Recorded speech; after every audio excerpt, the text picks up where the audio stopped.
When I turned 65, I set the table for 8 people who never planned to come. I remember saying that out loud, just to hear how it sounded in the quiet of my dining room, as if speaking it might somehow make it less true, less final, less humiliating. The candles had already burned halfway down by the time I checked my phone for the 4th time, convincing myself there must have been a delay, traffic on the freeway, a last-minute change no one had thought to mention. I had spent 3 days preparing that dinner, not because I had to, but because I wanted to. Because for years, that had been my role. The one who made everything work, who remembered everyone's preferences, who filled in the gaps when others forgot. I chose my best china, the one Michael used to call too fancy for regular people, and I smiled at that memory while I polished each plate, thinking maybe this time he'd notice, maybe Lauren would say something kind, maybe the grandchildren would run in and fill the house with that loud, chaotic energy I used to complain about, but secretly missed. The roast sat perfectly in the oven, seasoned just the way Michael liked it, even though he hadn't mentioned that preference in years. I still remembered. I always remembered. That was the problem. At 6:15, I told myself they were just running late.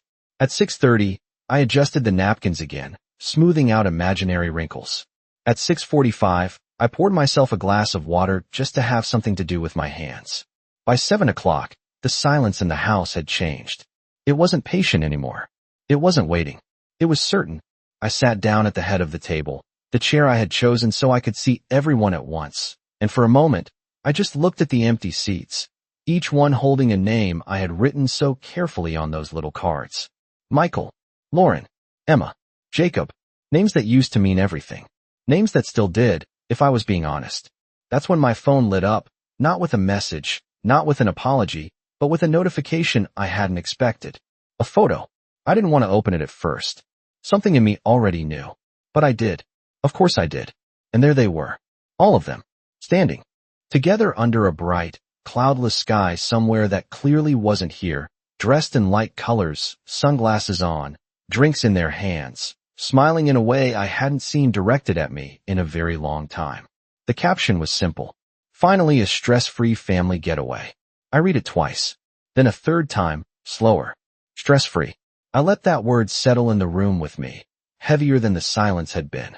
I looked around at the table I had set, at the food I had prepared, at the house I had kept running for decades, and for the first time, I didn't feel confused.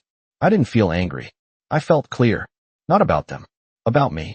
I had always thought being the strong one meant holding everything together, absorbing the disappointments, making excuses for people who stopped showing up long before they physically disappeared. I thought strength meant staying, enduring, giving more when you received less. But sitting there, at that perfectly set table for a dinner no one intended to attend, I realized something I should have understood years ago. Strength had never been the problem. The problem was who I was being strong for. I picked up my glass, took a slow sip of water, and let the quiet settle back into place. But this time, it didn't feel empty. It felt honest. And honesty, I was beginning to understand, was a much better place to start than hope. I did not clear the table right away. That surprised me more than anything else. Normally, I would have moved automatically, wrapping leftovers, washing dishes, restoring order as if nothing had happened. But that night, I left everything exactly where it was. The plate stayed untouched. The silverware remained neatly aligned. Even the roast, still warm inside the oven, waited for someone who was never going to walk through that door. I sat there for a long time, not thinking, not planning, just observing the quiet in a way I had not allowed myself to before. It was different now. It was no longer something to fill. It was something to understand. I reached for my phone again, not to call them, but to look more closely. More photos had been posted. Different angles, different moments. Lauren laughing with her head tilted back, a drink in her hand. Michael standing beside her, relaxed in a way I had not seen in years. The children running along the edge of what looked like a pool, their faces bright with excitement. There was no hesitation in those images. No sense that anyone was missing. I noticed that more than anything else. Not one empty space. Not one glance toward the person who had always been there before. I zoomed in on one picture, the one where Lauren had her arm around Michael, her smile sharp and confident. I remembered the first time I met her, how warm she had seemed, how quickly she had learned what everyone liked, what made things run smoothly. I had thought we were alike. I had thought she appreciated what it took to hold a family together. Now, looking at that image, I realized something I had been avoiding for years.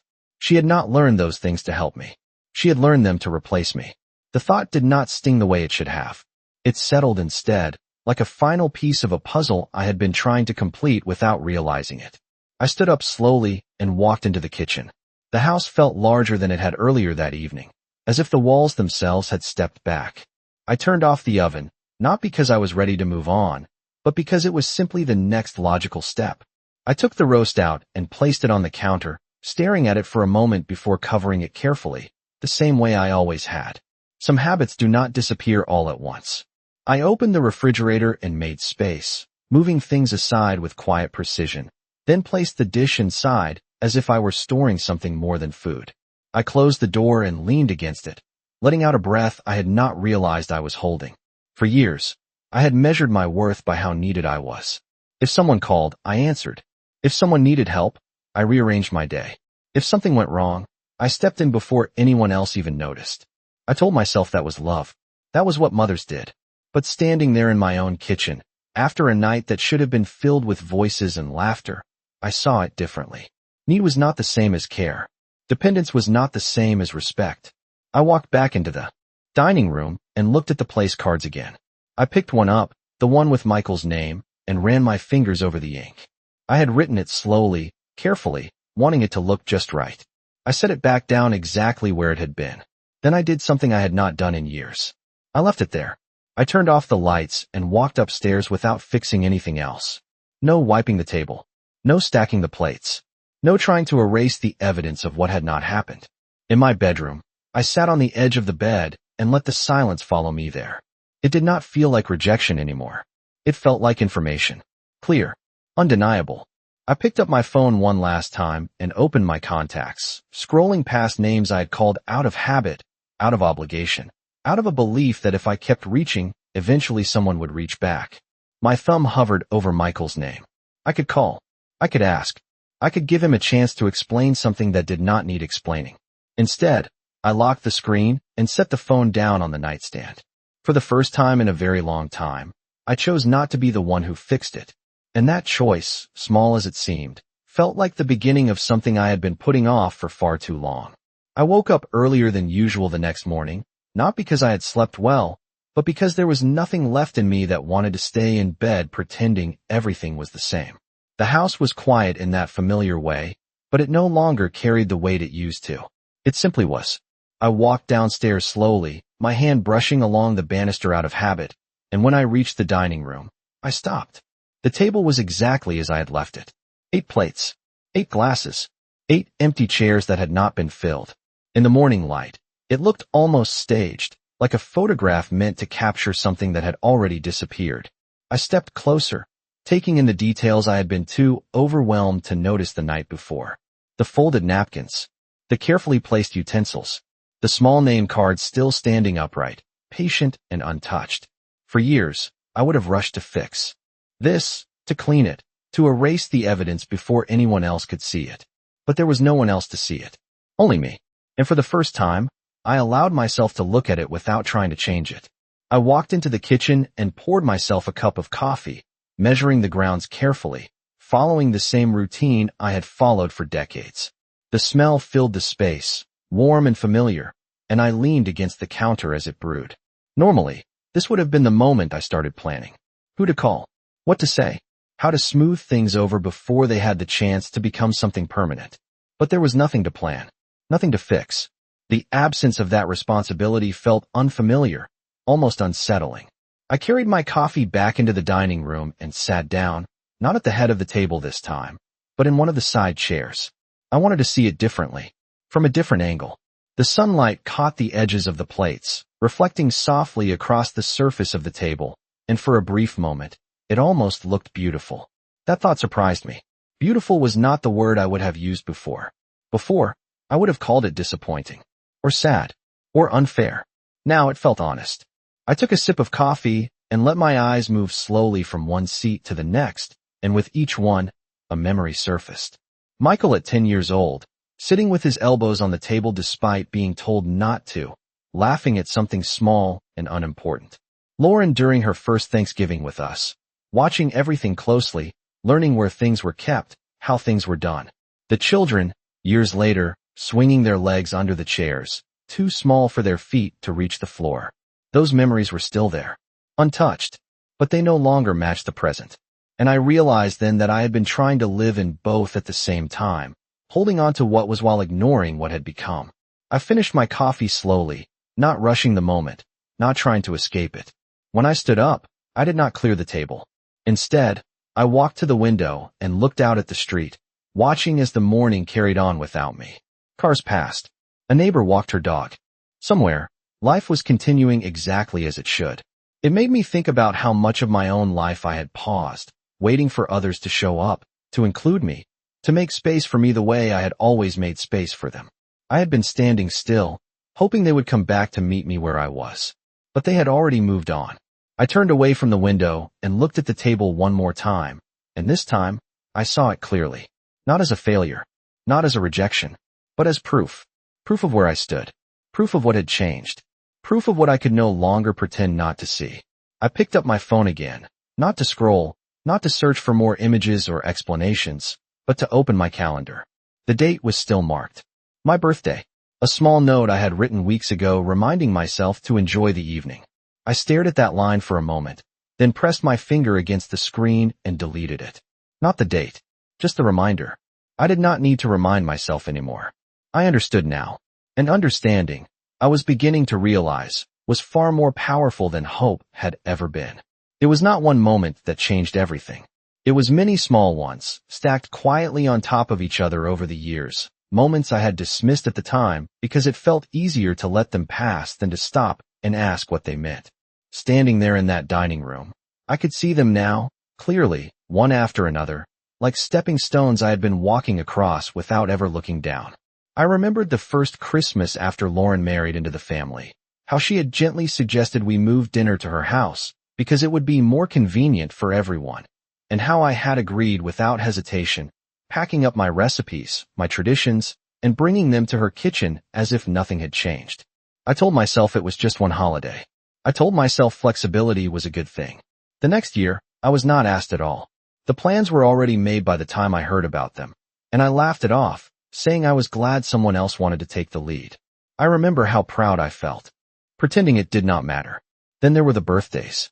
I used to bake every cake myself, carefully choosing flavors, decorating each one to match what the children loved at the time.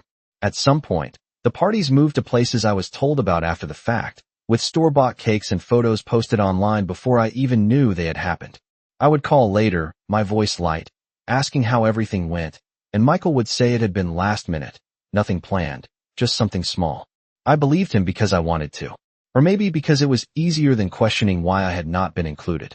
I thought about the afternoons I spent babysitting, the hours turning into days when schedules changed and plans shifted without warning. I rearranged everything for them, canceled my own appointments, told my friends I would have to reschedule. I never asked for anything in return. Not because I did not need it, but because I thought that was what being a mother meant. You give. You adjust. You make it work. And for a long time, I convinced myself that was enough. That being needed was the same as being valued. But now, looking back, I could see the difference. Need was something that disappeared the moment it was no longer convenient. Value was something that remained, even when there was nothing left to give. I walked slowly around the table, my fingers brushing against the back of each chair, remembering the people who had once filled them. I realized that the shift had not been sudden. It had been gradual. So gradual that I had adjusted to it without noticing, giving up small pieces of space, of voice, of presence, until there was almost nothing left of me in the life I had built. And the hardest part was not that they had taken it. It was that I had handed it over willingly, piece by piece, believing it was love. I stopped at the chair that used to be Michael's, the one he had claimed as his spot when he was younger, insisting no one else sit there. I could still picture him, years ago, looking at me with complete trust, as if I was the center of everything good in his world. That version of him felt distant now, not gone, but unreachable. I wondered when that change had really happened. Was it when he got older, when his life expanded beyond this house, beyond me? Or was it when I kept stepping back, making room until I became invisible? I did not know. And for the first time, I realized I did not need to know. The answer would not change what was in front of me now. I pulled the chair out slightly, then pushed it back in, a small, controlled movement that felt more significant than it should have. It was not about the chair. It was about what I was no longer willing to hold in place. For years, I had been maintaining something that only existed because I kept maintaining it. The moment I stopped, it disappeared. That thought did not bring sadness the way it once would have. It brought clarity. I turned away from the table and walked toward the sink, rinsing my coffee cup slowly, watching the water run over the surface as if I could see time moving through it. Everything I had been holding on to was already gone. I was the only one still pretending it was not. And that realization, quiet and steady, settled into me in a way that felt less like loss and more like truth. The phone rang just as I was drying my hands, the sound sharp in the quiet house, unfamiliar in a way it had not been before. I stood there for a moment, looking at it from across the kitchen counter, letting it ring once, twice, 3 times, as if I needed to decide whether or not to step back into the role I had just started to leave behind. When I finally picked it up, I already knew who it would be. Mom. Michael's voice came through, casual, almost distracted, as if this were any other day, as if nothing had been missed, nothing had been revealed. Hey, I meant to call you yesterday. I did not respond right away. I leaned lightly against the counter, holding the phone just far enough from my ear to create a small distance, a space that had never existed between us before. We got caught up, he continued. Lauren planned this last-minute trip, and things just got hectic. Last minute. The words settled in the same place all the others had over the years, familiar and well-practiced. I could almost hear how easily they came to him now, how natural it had become to explain things in a way that required no further questions. It looks nice, I said finally, my voice even, steady, not reaching for anything more than what was already there. There was a pause on the other end, brief but noticeable. You saw the photos? He asked. Yes. Another pause. I imagined him shifting slightly, glancing toward Lauren, perhaps gauging her reaction, perhaps deciding how much needed to be said and how much could remain unsaid. We were going to tell you, he added, his tone softening just enough to suggest effort. It just all came together so fast. I nodded, even though he could not see me. For years, this would have been the moment I filled in the gaps for him, offered reassurance, made it easier for him to move past the discomfort without having to sit in it. I would have said it was fine. I would have told him not to worry. I would have made sure he did not feel guilty for something he should have felt. But I did not do that. I understand, I said instead, and I meant it, though not in the way he expected. I understood exactly how it had happened. I understood how easy it had been for them to move forward without me, how natural it had become to leave me out of plans that once would have centered around this house, around this table, around me. We will stop by when we get back, he said quickly, as if offering something in return, something that would restore balance. Maybe this weekend. The kids would love to see you. Would love to see me. I repeated that silently, letting it settle before I responded. You should enjoy your trip, I said, my tone unchanged. We are, he replied, a small laugh slipping into his voice, relieved perhaps that I was not asking questions, not making things difficult. It has been really relaxing. Relaxing. Stress-free. The words echoed each other in a way that made everything clearer than any explanation ever could. I could picture them there, moving through their days without interruption, without obligation, without the quiet expectation that someone else would hold things together behind the scenes. I wondered, briefly, if they noticed the difference, if they felt the absence of what I had always provided. But the photos had already answered that. That is good, I said. There was another pause, longer this time, as if he were waiting for something more, something familiar that would signal everything was still the same. When it did not come, he cleared his throat lightly. Okay, well, I will call you when we are back. All right. I did not add anything else. I did not ask when. I did not suggest a time. I did not remind him of anything he had forgotten. Talk to you soon, Mom. Goodbye, Michael. The line went quiet, and I lowered the phone slowly, placing it back on the counter exactly where it had been before. For a moment, I stood there, listening to the silence return, noticing how different it felt now. It was not heavy. It was not waiting. It simply existed, unchanged by what had just been said. I realized then that the conversation had followed the same pattern it always had, the same careful balance of excuses and acceptance, of distance and obligation. The only difference was me. I had not stepped in to close the gap. I had not softened the edges. I had not made it easier for him to leave things exactly as they were. And for the first time, I could see the space clearly, unfilled, untouched, and entirely real. I picked up a towel and folded it slowly, placing it neatly beside the sink, then turned off the kitchen light, even though it was still early in the day. Some things did not need to stay illuminated anymore. The next morning, I did something I had not done in years. I left the house without telling anyone where I was going. No messages, no notes, no quiet sense of obligation pulling me back before I had even reached the front door.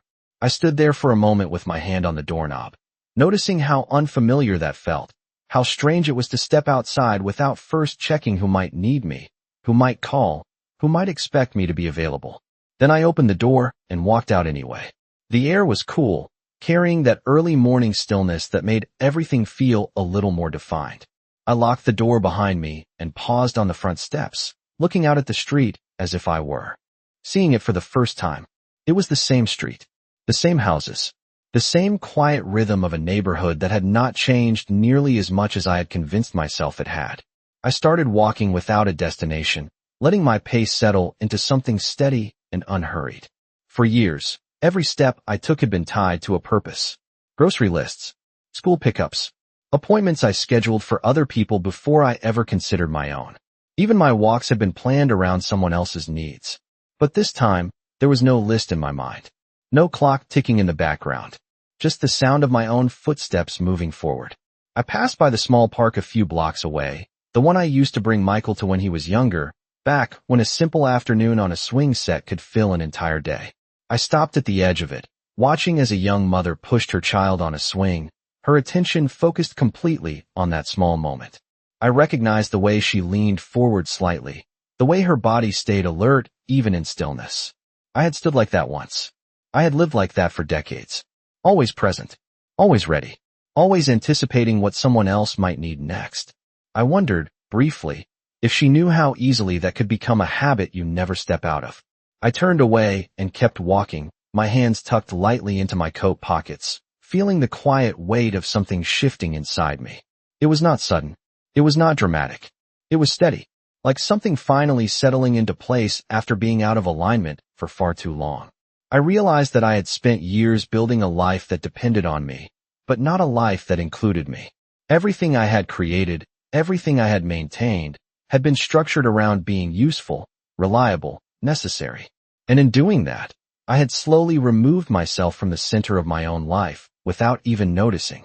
I had become someone who existed for others, but not someone who existed for herself. The thought did not feel bitter. It felt precise, clear in a way that left no room for excuses or reinterpretation. I crossed the street and continued down a quieter block, lined with trees that had started to change color, their leaves shifting gradually from green to something warmer, something closer to letting go. I watched as one leaf detached and fell slowly to the ground, not forced, not rushed, just moving when it was ready. There was something in that motion that stayed with me, something simple that I had overlooked for too long. Letting go did not have to be loud. It did not have to be announced. It could be quiet, intentional, complete. By the time I circled back toward my house, the sun had risen higher, casting longer shadows across the sidewalk. I paused again at the front door, my reflection faintly visible in the glass. I looked at it for a moment, noticing the details I had ignored before. The lines around my eyes. The way my posture had shifted over the years, shaped by responsibilities I had carried without question. I did not look away. I stood there and allowed myself to see it all, without judgment, without regret. Just recognition. Then I reached for the handle, unlocked the door, and stepped back inside, not as someone returning to the same routine, but as someone who had quietly decided that the routine no longer defined her. And that decision, simple as it was, felt like the first real choice I had made in a very long time. The house felt different when I walked back in, not because anything had changed, but because I had. That was the part one was still getting used to, the quiet shift that made familiar things seem slightly out of place, like furniture that had been moved just an inch to the left. I set my keys down on the counter and stood there for a moment, listening. No television in the background. No phone ringing. No list forming in my mind of what needed to be done next. Just stillness. I walked into the dining room again, almost expecting to feel something heavier, something that would pull me back into the version of myself that had existed there just a day before. But it did not come. The table was still set, unchanged, but it no longer felt like a question waiting to be answered. It felt like something already decided. I reached out and picked up one of the plates, holding it for a moment before carrying it into the kitchen. I did not rush. I did not try to erase what had happened. I simply began to clear it, one piece at a time, not as an act of cleaning, but as an act of closing. The sound of porcelain against the sink was soft, controlled, each movement deliberate. I rinsed each dish slowly, watching the water move over it, then set it aside to dry. No urgency. No need to finish quickly. Just completion. When I returned for the second plate, I noticed something I had overlooked before. The name cards. They were still standing exactly where I had placed them, small and precise, as if they had been waiting patiently for someone to claim them. I picked up Michael's first, turning it over between my fingers. The ink had not smudged. The edges were still clean. It looked exactly the way I had intended it to. For a moment, I considered saving it, placing it somewhere out of sight but not out of reach, the way I had done with so many other things that no longer had a place but still felt too significant to throw away. Instead, I set it down on the counter and reached for the next one. Lauren, then the children. One by one, I gathered them, stacking them neatly together, not rushing the process, not avoiding it either. When I was finished, I held the small stack in my hand and looked at it, really looked at it, understanding what it represented in a way I had not allowed myself to before. It was not just paper. It was intention, effort, expectation, and it had all been placed in a space where it was no longer received. I walked over to the trash can, lifted the lid, and paused for just a second. Not out of hesitation, but out of acknowledgement. Then I let them go. The sound was quiet, almost unnoticeable, but it marked something far more significant than the action itself. I closed the lid and stood there, my hand resting lightly on the edge of the counter, feeling the absence of what I had just released. It did not feel like loss. It felt like space. I returned to the table and continued clearing it, each movement steady, each step intentional. When the last plate was washed and the table was bare, I wiped the surface down slowly, smoothing out the faint outlines where everything had been. When I was done, I stepped back and looked at it. It was just a table again. Not a symbol, not a reminder, just a surface waiting for whatever I chose to place on it next. That thought stayed with me as I turned off the kitchen light and walked into the living room. For years, everything in this house had been arranged around other people's presence, other people's needs, other people's schedules. I had been the one who made it all function, who ensured nothing was out of place, nothing was forgotten. But standing there now, I realized that nothing in this space required me to continue being that person. The house was quiet, but it was not empty. It was open. And for the first time, I understood that I did not have to fill it the way I always had. I could choose something different. Not all at once. Not dramatically, but gradually, intentionally. I walked to the window and looked out at the street again, noticing how the light had shifted since the morning, how the shadows had moved, how everything continued forward without waiting. And instead of feeling left behind, I felt something else. Not urgency, not pressure, just possibility.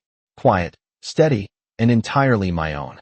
It was later that afternoon when I sat down at the small desk in the corner of the living room, the one I had not used for anything other than sorting bills and keeping track of everyone else's schedules.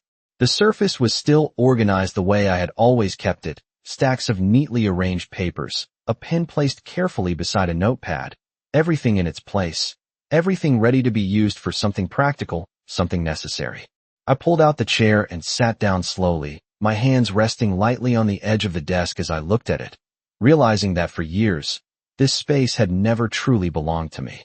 It had been a place where I managed things, solved problems, kept everything running smoothly behind the scenes, but never a place where I made decisions for myself. I reached for the top drawer and opened it, revealing folders I had labeled long ago, each one representing something I had taken responsibility for. Household expenses, insurance documents, emergency contacts. I knew exactly where everything was without having to look, The way you know something when you have been. The one holding it together for so long. I pulled out one of the folders and placed it on the desk, opening it carefully, not out of hesitation, but out of habit. Inside were records of payments, notes I had written to remind myself of deadlines, small details that ensured nothing was ever overlooked. I flipped through the pages slowly, recognizing the pattern immediately. I had not just been helping. I had been sustaining, covering costs when something fell short, filling gaps when plans changed, making sure everything continued without interruption, even when no one acknowledged how it was happening. I closed the folder and set it aside, then reached for another. And another. The same pattern. The same quiet support, extended without question, without limit. For a moment, I sat there with my hands folded in front of me, letting that realization settle fully. It was not something I had been unaware of. It was something I had chosen not to examine too closely, because examining it would have required me to ask questions I was not ready to answer. Questions about boundaries, about balance, about whether what I was giving was ever truly valued, or simply expected. I picked up the pen and turned it slowly between my fingers, feeling its weight, its familiarity. This had always been the tool I used to keep things in order, to maintain a system that worked for everyone else. Now, for the first time, I considered using it differently. Not to track, not to manage, but to change. I pulled a blank sheet of paper toward me and stared at it for a moment, the emptiness of it both unsettling and freeing at the same time. There were no names written on it, no reminders, no obligations already decided, just space. I placed the pen against the page and began writing, not quickly, not with urgency, but with intention. I listed the things I had been covering, the expenses I had absorbed without discussion, the responsibilities I had taken on without being asked twice. I did not write them with resentment. I wrote them with clarity, each line a quiet acknowledgement of what had been, not what should have been. When I finished, I sat back slightly and read through it, seeing it all laid out in a way I had never allowed myself to before. It was not overwhelming. It was precise. And because it was precise, it was something I could act on. I reached for another sheet of paper, this one cleaner, more deliberate, and began again. This time, I wrote what would change. Not everything at once. Not in a way that would create conflict or demand explanation, but in a way that would shift the balance, slowly but firmly. No more automatic payments. No more silent adjustments. No more stepping in before anyone else had the chance to take responsibility for their own lives. I wrote it down simply, without decoration, without emotion attached to it, because this was not about proving a point. It was about setting one. When I was done, I placed the pen down carefully and folded the paper once, then set it inside the folder before closing it. The motion was small, almost unnoticeable, but it carried a weight that I could feel settle into place. This was not something I needed to announce. It did not require permission. It did not require agreement. It only required consistency. I stood up from the desk and pushed the chair back in, looking at the space one more time before turning away. It no longer felt like a station for managing everyone else's needs. It felt like a place where something had quietly shifted, something that would not be undone simply because someone expected it to be.